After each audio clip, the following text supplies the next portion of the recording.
Hello there, we are coming to you live on TV1. You are watching Lunchtime News. I'm Stephanie Lazarus. Before we head into the news in detail, here's a look at the headlines. Veteran musician Dr. W.D. Amarodeva passes away.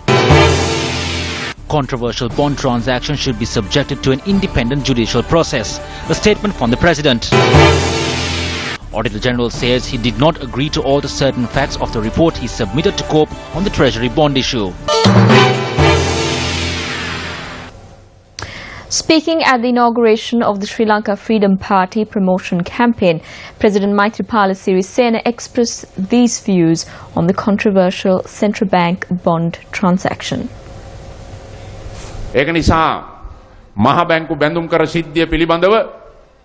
I did not reveal my views on the controversial bond transactions yet, but I am doing so today. Politicians should move away from these investigations. This should be subject to an independent, unbiased judicial process. Politicians cannot resolve this issue. COPE carried out its duties. However, there are debates regarding this report as well. People have been divided on party lines. Some are saying it is correct while some are saying it's wrong. However, all these people are politicians. Therefore, in order to ensure to the people of this country that we are clean and transparent, I will seek legal counsel and direct this issue towards an independent judicial process. Then we will be able to figure out who is right and who is wrong, who is clean and who is corrupt.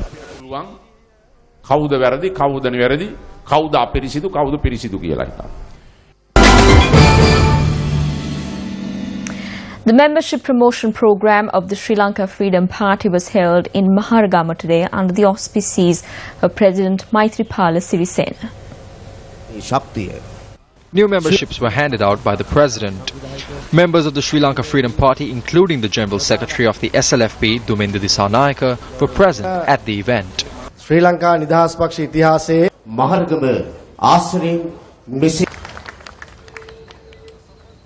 Veteran musician Dr. Pandit W.D. Amarodeva, who for decades has been a beacon and icon of traditional Sri Lankan classical music, passed away this morning. The veteran singer's son, Ranjana Amarodeva, speaking to Newsfirst, said that Dr. Pandit W.D. Amarodeva passed away while receiving treatment at the Sri Jayawardenepura Hospital. Dr. Pandit W.D. Amarodeva was admitted to the Sri Jayawardenepura Hospital this morning. Director of the hospital, Dr. Susil Senaratna, said that Dr. Amarodeva was subjected to an emergency surgery. The veteran musician, who was awarded with numerous accolades in the field of music, was 88 at the time of his demise. Prime Minister Ranil Wickremesinghe left for Hong Kong early this morning. The main objective of the Premier's visit is to participate at the 15th Asia-Pacific Conference of German Businesses. The Prime Minister and his delegation were received in Hong Kong by Sri Lankan Ambassador to China Dr. Karunasena Kurituwaku. The conference, which will commence today at the Hong Kong Convention and Exhibition Centre and is set to conclude on the 5th of this month, is expected to see policymakers, experts and entrepreneurs in attendance. The objective of the conference is to strengthen personal and economic ties between the Asia-Pacific region and Germany. Prime Minister Ranil Wickremesinghe is being accompanied by a group including Minister Malik Samaravikrama and Professor Maitri Wickremesinghe. Auditor General Gamini Vijayasinghe says that he had at no instance agreed to alter certain facts stated in the COPE report on the central bank bond issue. Speaking to News First, Gamini Vijayasinghe went on to note that the footnotes on COPE's investigative report has not changed his view on the matter. In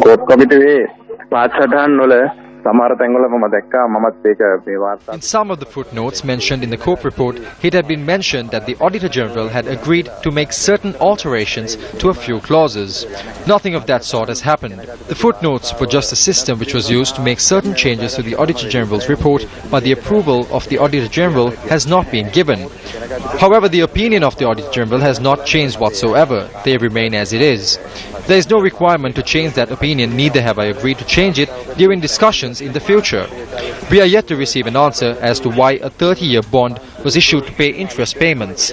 We are also yet to receive an answer as to why it was issued at an interest rate of 12.5%, which exceeds the rate at the time.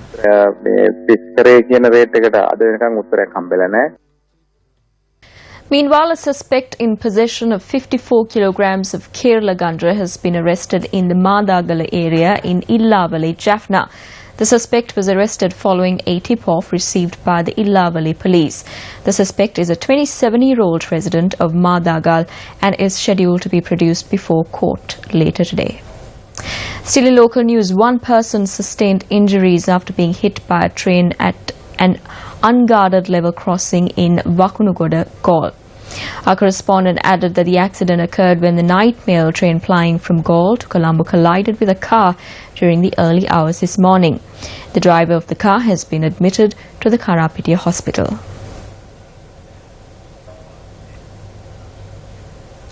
UNP parliamentarian SM Marikar took part in a social service initiative in the Mulleriava area yesterday. Building material was donated for a building which is under construction at the Jayathilaka Akademiya in Mulleriava. ඉතින් දැන් අර පරණ සිංහල කතාවක් තියෙනවා යණයකා කොරහත් කඩාගෙන යනවා කියලා. ජනවාරි මාසේ When Mahinda Rajapaksa was defeated and sent on pension on the 8th of March, without going back home, he contested the general election and lost. Now again he is breaking the party into two, showing the way for the United National Party to claim power. He is getting ready to go into retirement and we are extremely thankful to him for that. We will go on our journey in between the Sri Lanka Freedom Party and the Flower Bud. Well, that's a wrap of Lunchtime News. Thank you very much for joining us. Remember to stay ahead. You need to stay close to News First. For that, you simply need to log on to our website, www.Newsfirst.lk. I'm Stephanie Lazarus. Your latest news update will come your way at 1:55. Good day.